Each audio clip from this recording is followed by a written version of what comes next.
اقبال میں ایک بار پھر آپ کا میزبان حاضر خدمت ہے۔ ابھی ہمیں دو ممتاز شخصیات نے جوائن کیا۔ پہلی شخصیت آپ کے ہمارے ہم سب کے پسندیدہ فقیہ الاثر شیخ الحدیث محترم جناب مفتی ابوبکر صدیق شاذلی صاحب، اور دوسری شخصیت ممتاز عالم دین، خوبصورت مدلل گفتگو کرتے ہیں، مارننگ شو کا مستقل حصہ ہے، محترم جناب علامہ سید مظفر حسین شاہ صاحب۔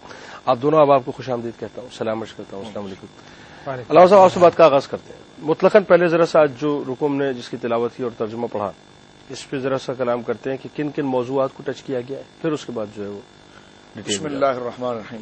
جنید بھائی، دیکھیے کہ پوری سورہ توبہ اپنے مضامین کے اعتبار سے بہت ضروری اور لازمی صورت ہے، جس کو پڑھنا، جس کی تفاسیر کا مطالعہ کرنا محترم علماء کی مرتب کردہ، یہ تو ہر مسلمان کے یعنی یوں سمجھیے کہ جناب فکری فرائض میں سے ہیں۔ سیدنا فاروق اعظم رضی اللہ تعالیٰ عنہ وارضاہ، انہوں نے خود فرمایا تھا کہ اپنے مردوں کو سورہ توبہ کی تعلیم دو اور اپنی عورتوں کو سورہ نور کی تعلیم دو۔ اچھا، تو اس کے تو ہر مضامین گویا کہ اپنی عقائد کے اعتبار سے، نظریات کے اعتبار سے، ہماری سماجی عائلی عمرانی زندگی کے حوالے سے یعنی بڑے واضح وہ حکم ہے کہ جس کو اگر ہم اپنائیں تو ہماری زندگی کا ہر شعبہ مکمل بے ڈھنگے انداز سے ہٹ کر اعتدال کی طرف آ سکتا ہے۔ ٹھیک۔ لیکن یہ جو رکوع جو تلاوت کیا گیا، اس کا ترجمہ آپ نے پڑھا بھی اور ناظرین نے اس کو سماعت بھی کیا، یہ رکوع اپنے معاملے کے اعتبار سے بہت زیادہ مسائل کی افادیت کو لیے ہوئے۔ سب سے پہلے تو اس کی ابتدا ہو رہی ہے حضرات صحابہ اکرام علیہم الرضوان، سیدنا فاروق اعظم، سیدنا ابوبکر صدیق، سیدنا عثمان غنی، مولا کائنات علی مرتضی کرم اللہ وجہ الکریم۔ تو یہ تمام صحابہ اکرام جو سب سے پہلے ایمان لائے، ان کی فضیلت کو ذکر کیا گیا۔ پھر وہ انصار جو حضور علیہ الصلوۃ والسلام کے دست پاک پر سب سے پہلے ایمان لے کر آئے ہیں، جو الاخبۃ الاولیٰ وغیرہ، جو پہلی جو بیعتیں ہوئی، دوسری جو بیعتیں ہوئی، پہلے میں 12 پھر 70 آدمی مسلمان ہوئے۔ ان صحابہ کرام کے ذکر کے بعد جو ہے کہ وہ لوگ جو غزوہ تبوک کے اندر شریک نہیں ہوئے تھے، ان کی توبہ کا ذکر جہاں پیچھے سے بھی تسلسل کے ساتھ آ رہا ہے، اس میں مزید اس کی وضاحت کر دی گئی کہ جناب ان کے استغفار کے لیے، ان کی توبہ قبولیت کے لیے کہ انہیں چاہیے کہ وہ رسول اللہ کی خدمت میں کوئی رقم پیش کرے بطور نذرانہ، اور پھر حضور علیہ الصلوۃ والسلام ان کی معافی کے لیے اللہ رب العالمین کے حضور دستے سوال کو دراز فرمائے اور ان پر شفقت فرمائے۔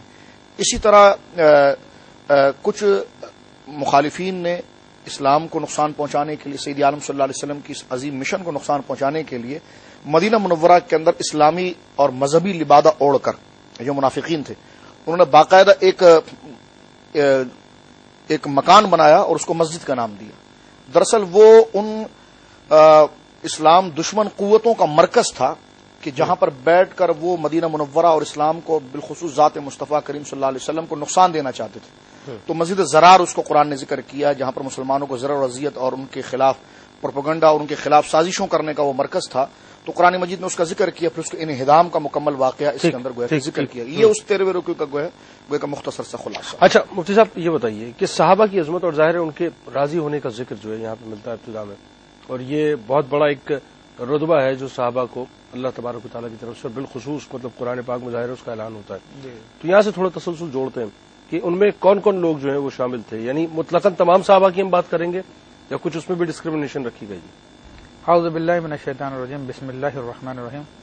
پہلے تو یہ کہ صحابی ہوتا کون ہے، کہ فقہاء کرام اور محدثین فرماتے ہیں کہ جس نے نبی علیہ الصلوۃ والسلام کی ایمان کی حالت میں زیارت کی، آپ علیہ الصلوۃ والسلام کی صحبت اختیار کی ہو، ایک ہی صحبت کیوں نہ اختیار کی ہو، تو بہرحال وہ اس امت کے اولیاء میں سے سب سے افضل ترین ولی ہے وہ شخص۔ پھر اللہ تبارک و تعالیٰ نے ان صحابہ کرام میں بھی ایک مرتبہ بیان کیا، سابقون الاولون۔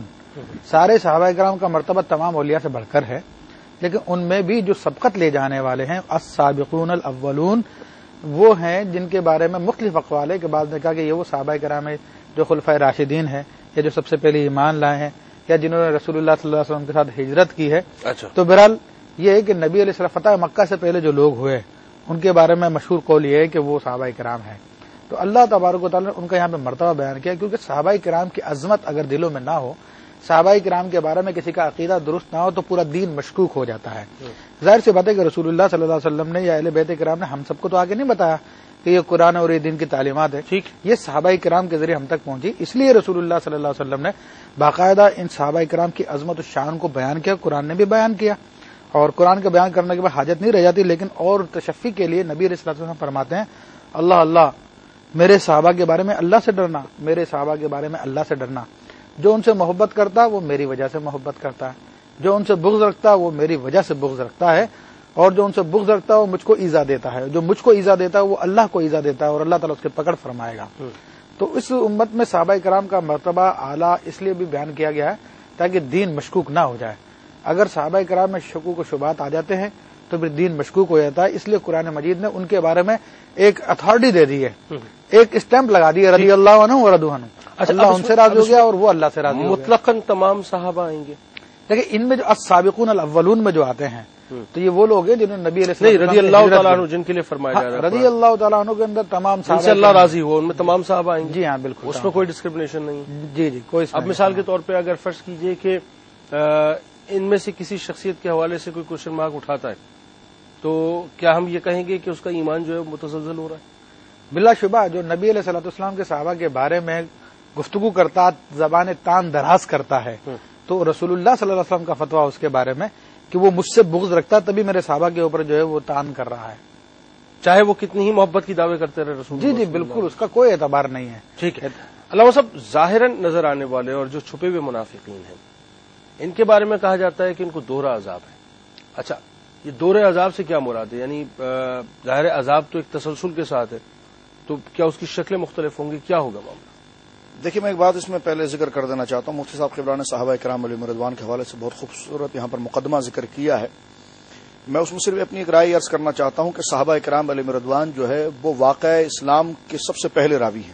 ٹھیک، اور آپ جانتے ہیں کسی خبر کے کذب اور صدق کا دار و مدار اس کے راوی پر ہوتا ہے۔ ٹھیک، تو آج اگر آپ کلمہ طیبہ پڑھ رہے ہیں، آپ کی مسجدوں میں اذانیں گونج رہی ہیں، آپ نمازیں ادا کر رہے ہیں، قرآن کی تلاوت کر رہے ہیں، تو یہ سارا معاملہ جو واقعہ اسلام ہے یہ اگر من و عن موجود ہے تو یہی صحابہ کرام کی عدالت اور صداقت کا منہ بولتا ثبوت ہے۔ اس لیے کہ جیسا مفتی صاحب نے ذکر فرمایا کہ صحابہ کرام ہی کے ذریعے آگے پہنچا ہے، تو حضرات صحابہ کرام علیہم رضوان جو اسلام کے پہلے راوی ہیں ان پر اعتراض، ان پر شک کرنا دراصل اسلام کو مشکوک کرنا ہے اور قرآن کو مشکوک کرنا، اور جو ان کی سیرت، ان کی عدالت، ان کی صداقت کو مانتا ہے، جو دلیل کے طور پر بھی ہے، عقلاً بھی ہے، نقلاً بھی ہے۔ نقلاً تو قرآن موجود ہے، عقلاً بھی اس لیے ضروری ہے کہ اسلام کا تحفظ ہی صحابہ کرام علیہم رضوان کی عظمتوں کو ذکر کرنا ہے۔ اور جنید بھائی دیکھیے کہ قرآن نے اس لیے اللہ رب العالمین نے خود ان کی تعریف فرمائی ہے کہ رضی اللہ عنہم ورضوا عنہ، اللہ ان سب سے راضی ہوا اور وہ اللہ رب العالمین سے راضی ہوئے ہیں۔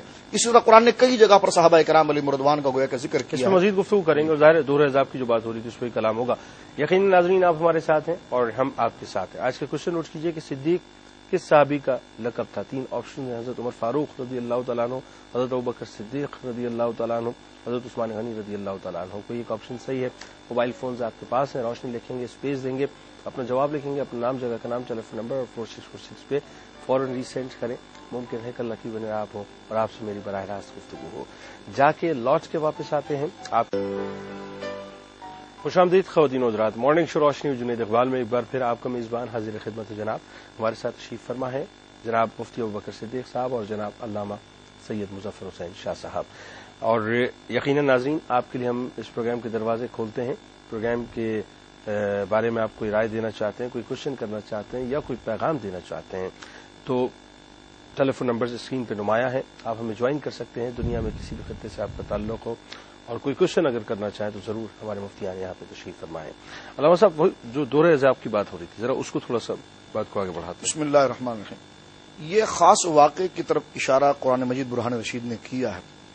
سنعذبهم مرتين ثم يردون الى عذاب عظیم، ہم انہیں 2 عذاب دیں گے، اس کے بعد عذاب عظیم کی طرف پھیر دیں گے۔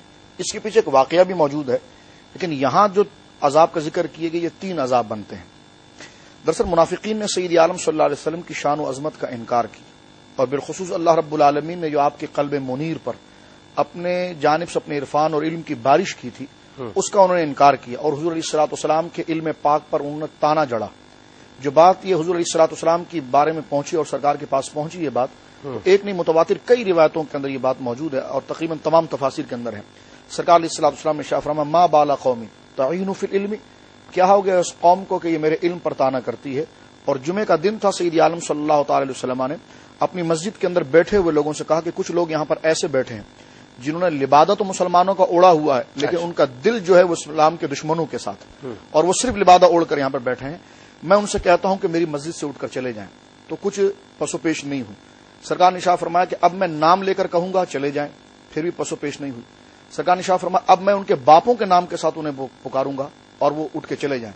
یہ کہنا تھا کہ سید عالم صلی اللہ علیہ وسلم ممبر پر جلوگر ہوئے اور آپ نے ارشاد فرمایا یا فلاں بن فلاں یا فلاں بن فلاں یا فلاں بن فلاں فخرج فإنک منافق، اے فلاں بن فلاں اے فلاں بن فلاں اے فلاں بن، اٹھو یہاں سے، تم سارے کے سارے منافق ہو۔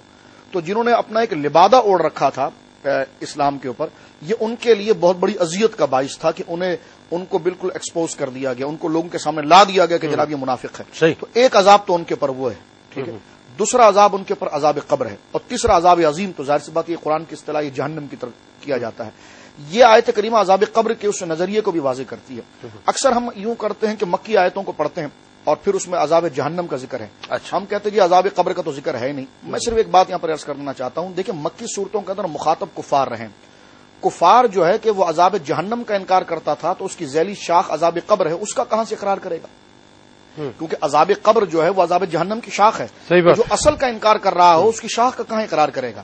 لیکن آپ دیکھتے ہیں کہ مکی صورتوں کے اندر پے در پہ جتنے بھی عذابات ہیں وہ جہنم سے متعلق ہے، لیکن سورہ توبہ جو ہے وہ مدنی صورت ہے۔ تو مدنی صورتوں کے اندر ان لوگوں کے سامنے واضح کر دیا گیا کہ جو ایمان لا رہے ہیں یا ایسے لوگ جنہوں نے ایمان کا دعویٰ کیا، انہیں بتایا گیا کہ عذاب عظیم تو ہوگا، لیکن اس کی ایک ذیلی شاخ جو ہے قبر کے اندر ہے، وہ تمہیں دی جائے گی، اور اس سے پہلا جو عذاب ہے وہ یہ جو جیسے فرعون کو عبرت کا نشان بنا دیا اور مستقل عذاب میں السلام نے جو ہے کہ ان کو مسجد سے اٹھایا تھا، یہ پہلا عذاب تھا، عذاب قبر دوسرا عذاب ہے، اور تیسرا عذاب جہنم۔ یہاں پر 3 عذاب ذکر بالکل ٹھیک۔ شیریں حیدر پہلی کالر ہمارے ساتھ ہیں، السلام علیکم۔ وعلیکم السلام، کیا حال ہے جنید بھائی؟ جی اللہ کا شکر ہے، بہت اچھا ہوں، آپ ٹھیک ہیں، خیریت سے ہیں؟ ہاں جی اللہ کا شکر ہے، میری کم از کم 4-5 دفعہ آپ سے بات ہو چکی ہے۔ کہاں سے بات کر رہی ہیں؟ میں آپ کے پروگرام کی بہت بڑی فین ہوں، بہت شکریہ، اور آپ کو تھینک یو کہنا چاہوں گی، اور ہلکا سا احتجاج ہے کہ آپ کا کالرز ٹائم بہت کم ہے۔ تو اور میں نے مفتی صاحب سے پوچھنا تھا کہ میں اپنے بچوں کو قرآن پاک حفظ کروانا چاہتی ہوں، ایک بیٹا ہے اور ایک بیٹی ہے، تو وہ مجھے سب لوگ کہتے ہیں کہ بیٹیوں کو کروانے کا کوئی فائدہ نہیں ہے، کہ وہ آگے جا کے کنٹینیو نہیں رکھتی، کہ یاد نہیں رکھتی۔ تو اس لیے میں نے پوچھنا تھا کہ اس طرح کی اتنی بڑی سعادت سے بندہ محروم ہو جائے اس ڈر سے کہ وہ بھول جائیں گے یا آگے کنٹینیو نہیں رکھیں گے، تو میں نے گائیڈنس لینی تھی کہ میں نے، ہاں جی اتنی بڑی میں نے ذمہ داری لینی ہے، تو پھر میرا دل کرتا تھا کہ میں ان کو حفظ کرواؤں، تو کیا کرنا چاہیے؟ بالکل آپ کو بتلاتے ہیں، آپ کو بہت شکریہ آپ نے مجھے جوائن کیا مفتی صاحب۔ ویسے بڑا ویلڈ کوشچن ہے، اور یہ بہت لوگ جو ہیں اس بات کی دلیل دیتے ہیں کہ بیٹیوں کو حفظ نہ کرواؤ، کیونکہ ان کو جا کے گھر پہ کام کرنا ہے، سسرال میں خدمت کرنی ہے، پورا وقت چونکہ راؤنڈ دا کلاک وہ مصروف ہی رہتی ہے، تو وہ بھول جانے کا عنصر جو ہے وہ زیادہ اس میں ہوتا ہے۔ بہرحال یہ لوگوں کی طرف سے ایک اچھا مشورہ ہے، اس سے میں انکار نہیں کروں گا، کیونکہ خواتین کی ذمہ داریاں بعض ایسی ہیں، بلکہ بعض ایام ایسے ہوتے ہیں جن میں وہ قرآن مجید کو ٹچ نہیں کر پاتی، نہیں پڑھ پاتی، اور قرآن مجید حفظ کرنے کے بعد اس سے زیادہ مشکل کام اس کو برقرار رکھنا ہوتا ہے۔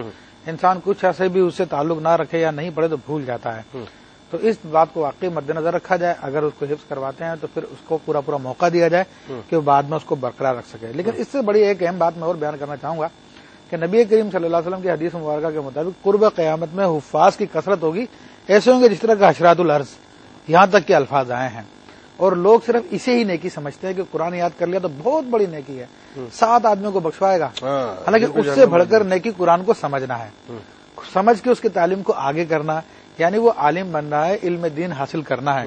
تو اگر میری بہن کا مقصد اللہ کی رضا اور ثواب ہی ہے تو حافظ سے زیادہ بڑا ثواب عالم بننے میں ہے۔ صحیح۔ تو اپنے بچوں کو ایسی جگہ پہ داخل کرائیں جہاں سے وہ قرآن سیکھیں، اگرچہ کہ یاد نہ کر سکیں، لیکن قرآن کی تعلیمات کو سمجھے، قرآن کے الفاظ کو سمجھے اور اس پہ عمل کریں، اور دیگر لوگوں تک اس پیغام کو پہنچائیں۔ تو حافظ تو صرف 7 آدمی بخشوائے گا، لیکن عالم کے بخشوانے کی کوئی حد نہیں ہے، اور نبی علیہ الصلوۃ والسلام اس کو اذن خاص عطا فرمائیں گے، جس کو چاہے بخشوا لے۔ اچھی بات۔ تو بیٹیوں کے لیے کیا طے ہوا؟ تو بہتر یہ ہے کہ ان کو بھی علم دین سکھائیں، علم دین سکھائیں، کیونکہ بچے کی گود پہلا مدرسہ ماں کی گود ہوتی ہے۔ وہی بات ہے کہ اگر ہمارے یہاں آج اگر ایک بچی جو ہے اس کو علم دین سکھا کر کسی کے گھر بھیجا جائے تو وہ اپنے سسرال جائے گی، تو وہ کئی لوگوں کے ایمان کو بچانے کی ضمانت ہوگی۔ پھر ماں تو ویسے ہی پہلی تربیت گاہ ہوتی ہے، تو وہ تو ایک اچھی قوم اور ایک اچھا معاشرہ، ایک اچھا محلہ، کنسپٹ بہت آگے تک جائے گا، وہ تو نور کی قندیل ہوگی، پورے گھر کو روشن کر دے گی اپنے سسرال والوں کو۔ اچھا، غزوہ تبوک میں جو پیچھے رہ جانے والے صحابہ کی توبہ کا ذکر ہے، ذرا سا مختصر اس واقعے کو بھی ٹچ کر لیتے ہیں کیونکہ تذکرہ ہے رکوع میں۔ دیکھیں اس میں صحابہ کرام رضوان اللہ اجمعین، بلکہ پیچھے رہ جانے والوں میں 3-4 قسم کے افراد تھے۔ ایک تو وہ تھے جو صریحاً منافقین تھے، تو وہ پیچھے رہ گئے تھے، انہوں نے رسول اللہ صلی اللہ علیہ وسلم کے بارگاہ میں جھوٹے ادھر گئے، آپ علیہ الصلوۃ والسلام سن لیا، ان کو جانے دیا۔ بعض سچے صحابہ کرام میں تقریباً 10 تھے، 10 میں سے 7 صحابہ کرام نے آئے اور آ کر اپنے گناہوں کا اعتراف بھی کیا، غلطی کا اعتراف بھی کیا، اور بعض وہ تھے جنہوں نے سستی کی، تو اللہ تبارک و تعالیٰ نے تینوں کے احکام